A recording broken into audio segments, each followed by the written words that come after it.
table and push Heretics out of the group stage. We're going to find in a moment or two as we head to our casting page. Start of the day, Medic and Jamada. Thank you very much. Quick shots. I am Medic. I'm joined by Jamada for the first time on an LEC caster desk. Also for the first time in front of a live studio audience. Hey guys, thank you very much. Happy to be here. Hello everybody. You may or may not remember me from the analyst desk like 3 or 4 weeks ago. Yeah. Hi. And you're selling out on your first time at the caster desk. I am. Did your clothes just get lost as you flew over here? Yeah, that's that's what it is. Actually brought up quite a painful memory. Yes. For you. I'm sorry, man. Some of your favorite shirts. 30 seconds in, you're already going at it, huh? Yeah. Still on 13.4. I'm very used to the LPL being on 13.5 still. But plenty of options, as you can see, hovering through. We will land on the Gragas here. And again, same kind of theme here for Team Heretics. A lot of kite back, a lot of non-committal engage and disengage on all fronts. And okay. Wow. That is unexpected, I'm going to be honest. The Zed locked in, have seen it banned a couple of times against Astralis, but Leader going back to his roots, it seems. He did an interview this week saying, I'll just play whatever the team needs. It doesn't have to be these melee mid laners, but it seems like when the chips are down, Leader reverts to Zed. This is just pure comfort zone for Leader, plain and simple. I can't remember the last time I saw a competitive Zed. We will find out. We have a wonderful stats person called Adea, who I'm sure is already looking up to see when the last Zed mid was in the LEC and when the last time perhaps we saw Leader on it was as well. I will say the last time we saw Ruby on the Casio was almost 3 months ago. Wow. The first game he played on the LEC stage, was against Heretics, and it was probably the best opening game we've seen. Race into a couple of tank items, seen a couple of different variations on that as well. Things like support, but for now, another engage coming in and 1-3's around. Puts the sapling down, only I'll have the Bramble smash that Q. Jack Spectra trying to get away as well, does have the cleanse, does have the flash, but the flash Bramble smash will pull him back, and Jack Spectra dies to the rockets from Cobby's gun. Easy setup, and Jack Spectra and Mirza a little bit too far forward, get clipped by that dredge line, and first blood is as easy as that. 1-3. Gets his first gank off towards the bottom side. Actually, I wanted to point out he was forced off the red buff because Jack Spectra and Mirza had a huge crash at level 1, able to just defend their own red buff. So 1-3 still stuck around on the bot side for a very long time. Mirza is going to interrupt Kobe's base timer, so that's going to feel at the very least a little bit from the side as well. And 1-3 going to have to burn that flash. A good hook though from Jonghoon. Finn gets onto the backline. Kobe trying to open up the lightning crash coming in from Jack Spectra as he dives on towards the backline. 1-for-1 so far in this fight, but Kobe just has so much damage. Is that Jinx from Arcane? He's bat-chesting everywhere. Astralis going forward, and Mirza locked up, taken down. Another hook connects. Jankos trying to turn it back around. It's a double for Ruby, but Kobe still standing strong, still alive. And in the end, it's a 3-for-3. 3-for-3 in the extended trade. No one's going to pick up the Herald for now, but it is 1-1-3 that is still up on the map. I feel like it's just going to be a reset and another dance around that Herald. But it all starts off with that pick towards Leader. I think Leader just rotating down into the river, just trying to maybe get a little bit of extra information, just meet up with his team. Too much of you, but Jankos, Mirza, start speaking behind. No real surprises there. Perhaps a little surprise for some people, though, as 1-1-3 went Mandate second on the Maokai here. Gives your team a bit more magic damage, because of course the proc off it is magic damage for the Jinx. And after Demonic, I guess 1-1-3 is like, I don't really need too much more damage. I'll get all of the old support items, you know, Mandate, get the Oblivion Orb. Why not? Yeah, I mean, I will actually say it's a very interesting take, right? I mentioned earlier we've seen a couple of pros out on the LPL try out the kind of supported Maokai build, like Redemption and Moonstone, things like that.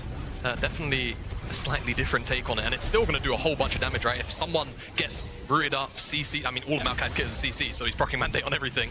Exactly. It's always a little bit of extra damage, so you can't really go wrong. The only other option is, and I think we've explained why Mandate will work well, so I'm going to make a joke here. Sure. Maybe a lot of people will be playing Maokai support, so the suggested items are actually Maokai support items. And 1-1-3 is just, you know, rapidly... like they're just going to try and commit towards Leader. Leader will get out. Death mark, knocked back. Miasma's short, though, so Leader can still flash. They're on the chase. Leader dashes away with a Living Shadow, but the barrel will find him. Meanwhile, in the bot lane, Astralis take their first inhibitor of the game and continue their 7,000 gold advantage. TP for Evie a possibility, but with no flash and no barrel, there's a good thing he won't use it. There is a ward, as you say, that was pinged out. And in the end, it looks like Heretics do not want to force the matter any further. Yeah, there were a good couple of wards, but it seems like Team Heretics didn't really want to force the issues, so Leader gives over his life, but I think he's going to be dying smiling, getting the inhib for his team. So Astralis now have that point of pressure to work with for And it's not the Dragon. It's not only the ending with the victorious Jinx. It's Kobe.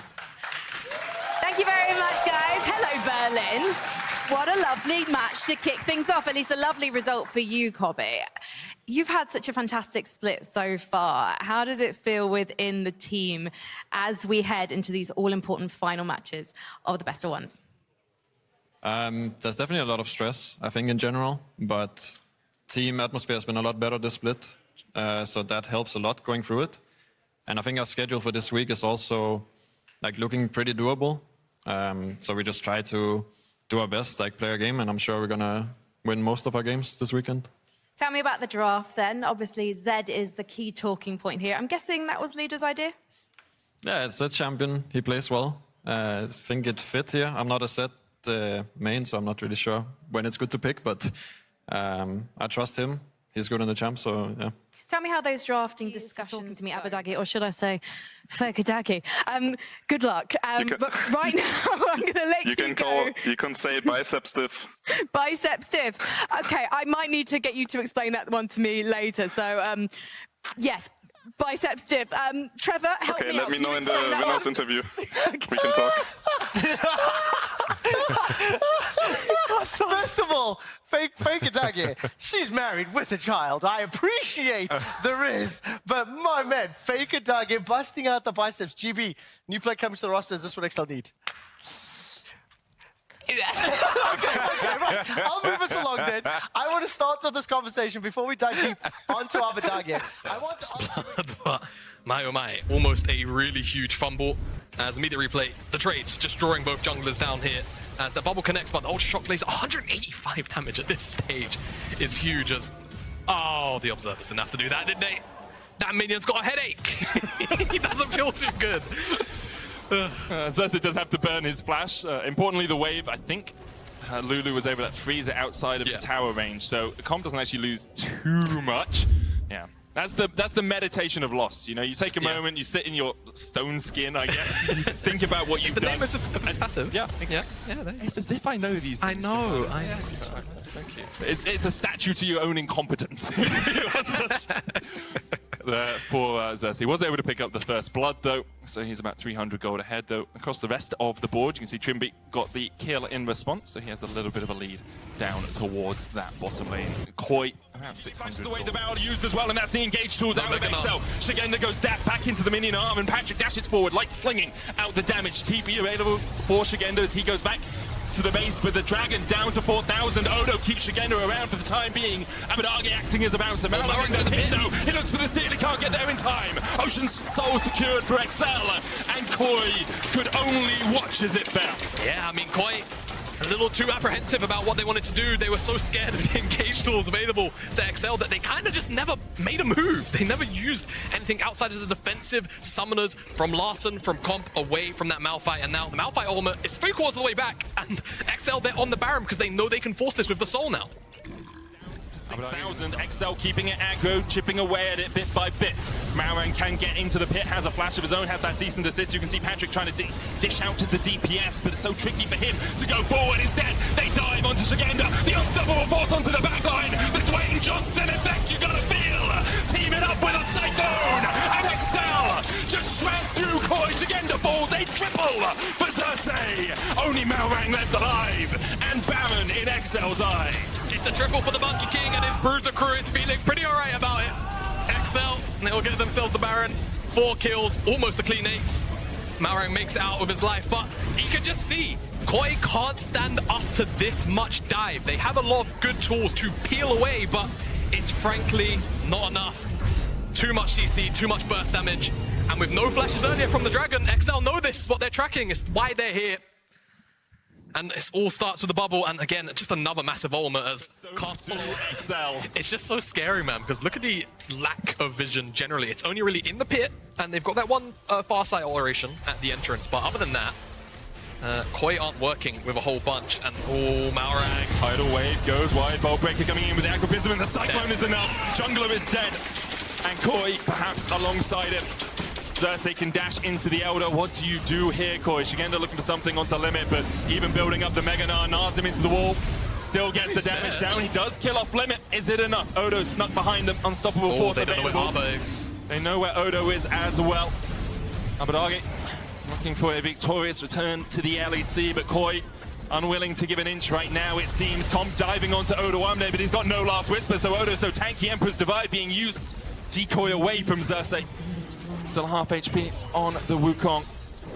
What do you do here if you're Koi? You continue to poke, you continue to prod, and Abadage continues to look for a flank position. He's going for it, Odo in, Larson flashes away, unstoppable force, Larson dashes away, Larson survives, and Xerxes looking for something, but lightning crash coming out from Comp. XL unable to sink their dive, the Gnar into the wall, Shigenda doing it all here for Koi. Comp with a double, and XL, you had it in the palm of your hand. How can you rip defeat from the jaws of victory like this? Super minions on the Nexus Towers tidal wave being used as well. Abadage going back in for a little bit more. XL still looking for something, but Marang is on the Elder. You asked what could Koi do, and my answer was going to be they have to make a choice soon because the supers are pushing in. They do lose a Nexus Tower, but they win the fight. Shigenda finds a massive ultimate back-to-back. Picks off Limit. Oh, hello. It's only Abadage though. Oh no, TP on him. Abadage is going to try and kill off Shigenda, but he flashes away. The Hyper helping out the Gnar. Oftentimes, scaling doesn't really matter because execution is pretty important, but it does make games pretty hard in the perspective of Marang. XL. Marang. You can't dodge those, but you can get away with wild growth. The culling not hitting as well. Marang escapes, and now Shigenda opens up. Patrick, where you gonna go, my dude? The Elder finds him. Shigenda on the chase, the tidal wave being used as well. You got any TPs? One for Shigenda, but no flanking wards, it seems. Limit able to get away. Elder out to time out, 20 seconds on it, but the slow's gonna hit from Shigenda, and he is on the chase. Has had some great performances. This split has continued to stand up when it matters for Koi. Limit almost dies to the Ultra Shock Laser. Will heal himself just up above the threshold, but 28 seconds of the pit. Xerxes chunked out just a little bit. Odo looking for a flank position. The tidal wave, unstoppable force, but the Elder, they didn't see Malrang! And once again, it's on the back of a smite from their jungler. The Koi find the fight, they find the win, they find the TP. And XL can only rue the day. They let Malrang sit in the back of the pit. Koi advance to the win. It doesn't matter if you don't do anything for about 25 minutes. All you have to do is hit your smite key on the Elder, and you will win your team the game. And I mean, Koi, they turned it out well. XL almost had everything they wanted from this game, but Koi, they should be closing out here with the Elder. It's 2 versus 4. GA's pot, but does it matter? I don't think it does, Medic. Koi claim their 4th win, and with it, a likely spot in the group stage. Excellent stuff from Koi. A bit shaky, I will say, a bit shaky. No, But it's clean League of Legends. Yeah, clean League of Legends. But You can see it on their faces as well. you can a bit. But for them, 4th win, Yep. it feels like guaranteed you're making it into the top 8 now, right? Something that can get the Elise up there because the Zeri Lulu lane you can play for, yes, but needs some explosive action on the map. Maybe Nuke goes for an AD mid. He hasn't played an AD mid yet, but we will see. It would be interesting. Saw the Zed from Leader earlier today. Hey, I respect the BDS fan. Just get in That there. is the Just definition of sneak 1v9. He's actually There 1v9. it is. There's an imposter amongst you. Can we get the camera back there? That was epic. That was a pure 1v9. Crowny's not appreciating the efforts of the Soul fan quite yet. I think he will at some point. Sion taking out the board. They do not want to let them front to back. Makes a lot of sense. When you look at Lucian Nami, I think where they start to fall off is mid to late game. They can still have high impact, but it's heavy focus on execution. That said, Nuke not going to go for an AD mid laner. Opting for his heal. Going to go up. He's going to come down to the waiting arms of Bo, and Photon should be an easy kill pickup, but they don't quite have the follow-up, don't quite have the damage. Crowny ulting, ready to get things kicked off, but Bo's just going to kick him away. In goes Adam. Down goes no. Upset walking away. Nobody can get any kills on either side. Messy, isn't it? Perks tries to force an engage, but misses and whiffs it. But then they flash onto Shio, who manages to live with the repel and the wild growth. Perks is going to chunk out Crowny here. I don't think he can kill. It's just going to slow him. He has the shield bow as well. Good look for the E-flash, but he should know that the shield bow is up. Has barrier as well. I think he's just trying to stop his base. So, Vitality to get the objective. No fight happens. It was a 2-for-1 on the blue buff fight. And a couple of summoners exchanged. Photon flashing in, Upset flashing out. Just losing so much of a lead. The game felt like it was in their control, but now they're all of a sudden 10,000 gold down, facing a Baron, and it looks like Vitality will pick up that Dragon as well, so no soul for them. And I think the victory lap is on the way. Certainly has to be. 4 items to 2.5. I was critical of the EU Lucian Nami, but Upset definitely showing us he's an exception to what I felt was the rule. Perks is Gragas this game, man. Like, there's been barrels. Like, I saw one fly past the caster desk a second ago, and then I've seen ones land onto 2 or 3 people, like this last fight. You know, this last fight, his ult was insane, but he just walks up into BDS, says, we need to fight, so I'm going in. And then he baits them all into engaging with his stopwatch, and that just makes it so Upset can do damage. Bo can be ready to engage. And then once he disengages, he throws his ult to make sure that they can't escape, because BDS here are calling to back it over here, but we'll see if they engage here. Nuke's trying to bait out Bo's insect, didn't actually commit to it. Adam is very tanky boy. Oh, getting shredded. One more inhib on this top side. Gonna take down Upset, gets caught out. Is there any follow-up damage? No! Immediately the Mikhail's coming through, healing coming through. Upset untouched, Crowning trying to get forward, but he's got no mana. Now the wave going in, Crowning just gets alley-ooped into the waiting arms of Upset and Kaiser. And it is just an absolute dunking here in the mid lane. Nuke holding on for all that he can, but Upset goes in again. He has no GA now. It's procced. Labrov's there. Can he find anything? The cocoon. LeBron taking it down. Go on. 1K gold Dinner's shut on down. Nuke. Let's see if he goes for more. Labrov's right behind him. He has heal as well. There's no objective. There's nothing they can do from this, but they've held on, and they've just got a lot of gold. TP in 1 second. Here he Can comes. he balance the scales? The TP there to protect the cannon. Kaiser. And again, here comes the armor. Oh my God, look at him, look at him. Down the mid lane. He will not be stopped. Oh, the damage. They're shredding through. They need to finish the game. It's a beautiful tidal wave. They're trying to get something versus the world, but no. He cannot quite kill the AD carry. Still, they stand strong. Photon tries to buy time, but the Nexus is open. BDS have locked group. This is what peak League of Legends looks like, and it comes from Europe. BDS win out on a team fight, holding their base. They sneak a Baron, and from there, Adam just, I mean, he was recalling. Adam was basing, and then he just thought, you know what? Let's just kill Gragas. Just ults onto Perks, kills him. Next one walks up, another kill, 3v5. It's over. Vitality were 10k up 5 minutes ago, before the end. 5 minutes. BDS lost groups, and they're first place. Yes. They'll be joined by one other team by the end of the day, but currently BDS sole possession of first place. That was chaotic. And wow. There's so much to say about the game. I think on the one hand, early game really good, mid game BDS maybe over eager, but in the late game, the composition that they drafted for themselves paid off. They outscaled. Nice ball. And they managed to pick that up. I think they'll get bots here too as well now, with Adam not having ult and 10 seconds left on Baron. Photon and Photon's gonna try to burn through. 1 shot! 1 kill. The tidal wave now fishing for the follow-up. Will not find it.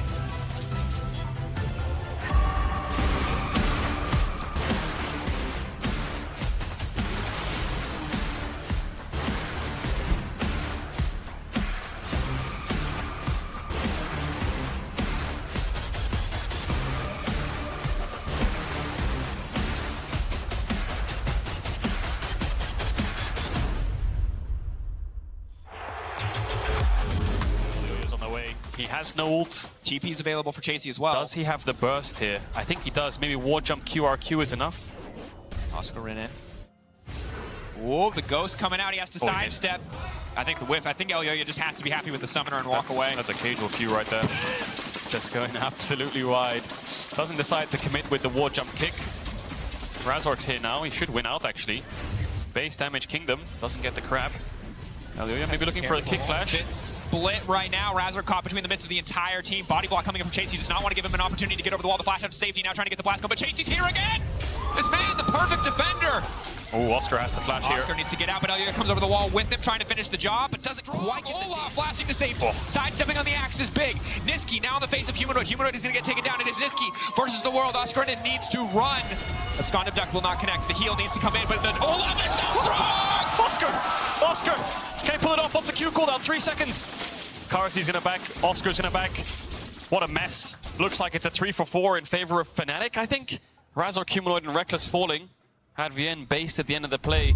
God, I think Fnatic just sold Reckless a bit there, going a bit too deep. Razor can add Vienne. I think they realized quite quickly, if we keep our eyes on Reckless here, that they've left their Jinx out to dry a bit, because they see the Lee and they think, wow, this could be a good play. If we just get the jungler down quickly, we can start going forwards from there onwards. But then Reckless is just left all alone, you know. Then Advienne realizes, oh, hang on a second, this is a big mistake. Tries to get back to his AD carry by flashing towards him, and then Karsi can dive in. No shield is up, and then it all comes down to Oscar and Humanoid. Humanoid's 1v1ing. 50 seconds on the Dragon, ready for another bar fight. Just grab a ball and smash it over someone's head. I think it's exactly what Mad Lions want. want to do. Looking for Razork. Elioyo's up onto Reckless, though. First on the list, the stun, the final because it blows. Reckless again, kicked into the middle of the team. Reckless knocked up. The CC layering, flawless from the side of Mad Lions, and Chasey's still alive! The little Gnar just throwing down damage. Boomerangs left and right. Humanoid with the Sand Soldiers.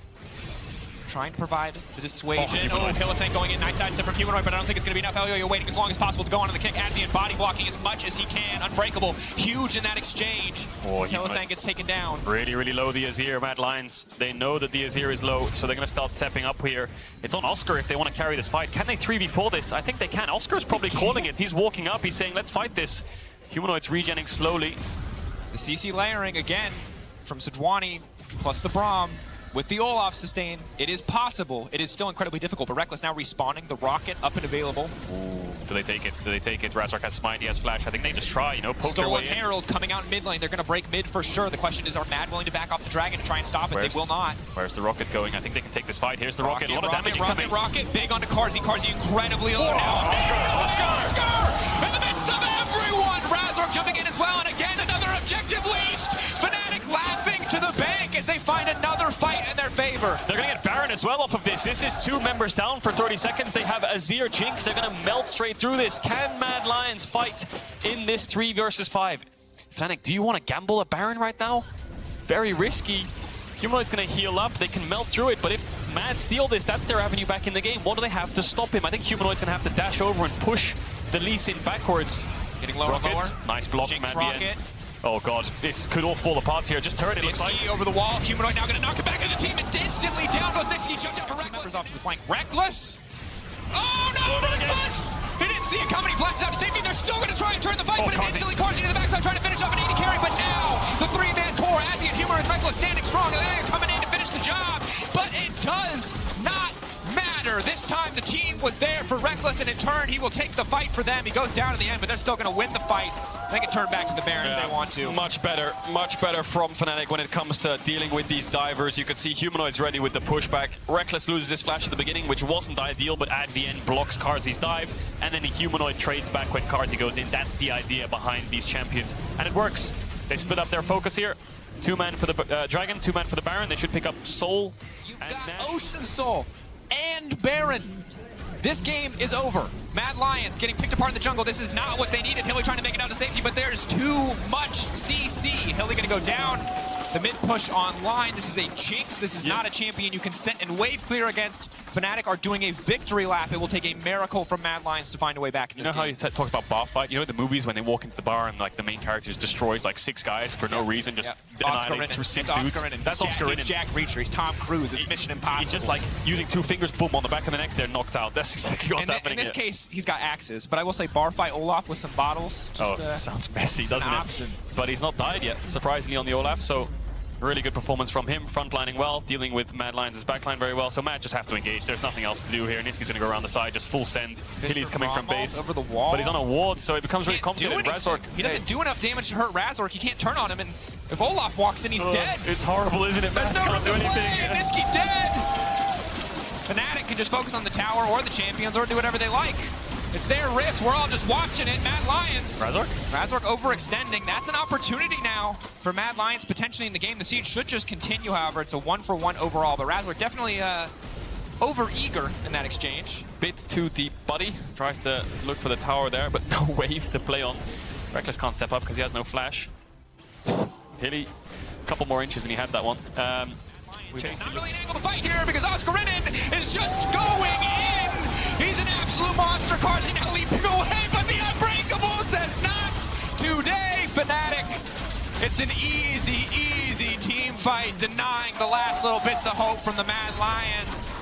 Coming in clutch, outscaling and outperforming. 61K to 59. They got a Cloud Soul. They got a win. They move up to 3, knocking the Mad Lions down to 2 and 5. They kept it simple in draft. They played out the win cons. They stuck to the paper. They stuck to the theory of the draft, and it worked. Mad were the ones who had to try to do things, but Fnatic stopped them in their tracks. They won early game skirmishes still. They stacked dragons as well. You see Oscar and the team very happy with that performance. They get probably his best game in the LEC so far on that Olaf. I'm not sure what his score was at the end, but somewhere around 9-0 and 8. So great performance from Oscar. Big turnaround from Fnatic. Let's see if they can keep this momentum going into tomorrow. Off the track. Because again, it's not even about the feast. Nom, nom, nom. Irrelevant running. The knockup is there. They're going to burn through this Sion, but Caps, it's a bit split. He's got his eyes on the prize. He wants to take out Mark. He wants to take out Doss. He wants to take out everybody, but he has to pick one target. He hasn't killed anybody yet. He's going to go down. He's going to try to get a bit of damage back. He's going golden. The Hex Trigger's starting to fall away. Surge is now on the way. He's not getting anything. He's just getting embarrassed in the base. Can he escape? Oh, he got him. He got him. He got him. Surge is now turning back. The Shroud is gone. Surely he has no way out of this one. He needs to get away from this Cho'Gath. Going back in, Portabelt out, silence there, sidestep back, the movement's clean, but not clean enough. He's dancing on him! He's dancing on him! The Cho'Gath! Broken Blaze to carry in this fight. That was the reason it's risky to go for the top in him. Yep. It turns 100%. into a bloodbath underneath the tower, and eventually G2 come out ahead. Very scuffed, but it works. Broken Blade tanks the tower on purpose with Gargoyle. I think he's saying, let's take a fight, I'm tanking the tower. But they can't get the tower down. Ult lands onto X-Kick. But let's watch Certus ease onto Broken Blade. I think he's going to probably ult through him in a second with Protobelt over Hans, pops the Shroud, and then Hans is as good as dead. Pulls back the lead. I need to know the name of it, because Broken Blade is just doing it to them. You don't have 4 arms. It's impossible for you to replicate SK. Oh, there's nothing left. G2. Yeah. Well played. It's over. G2. Yeah, it's a GG. They're just too Wait, tanky. come here. Come here. There's nothing else they You can go do. left, I go right. Go Oh, left. is it like this? Yeah. Oh my god, we have to reenact that one day or something. But yeah, G2 happy with that win. Broken Blade. A little bit of criticism towards his lane phase, but I think yeah, he did his job. Full tank. Yeah, and I think again, I think the way G2 put so many resources on the Caps, let him be the one that was splitting and picking up towers until he had 1 or 2 items, was really big. And again, I think SK with the Akali pickup, clearly confidence in Surge's ability to execute, and it looked okay at multiple points, but